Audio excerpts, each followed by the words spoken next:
a great opportunity to get deeper insights in risk assessment, to work on an interdisciplinary topic in a foreign country, and to gain new knowledge and get to know experts from all over the world.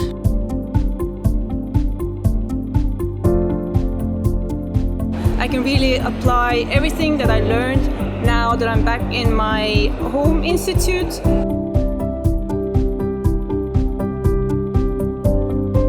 All of the people who have been involved very much enjoyed learning to appreciate that structures or structural organization in different countries may be quite different.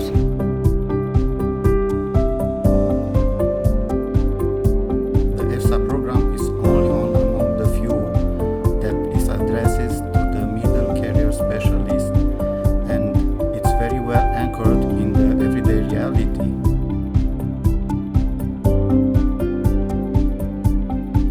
In this kind of programs, you would think that the fellows would be the ones to learn, but I think that also the host institution we had a very nice experience learning a lot of things.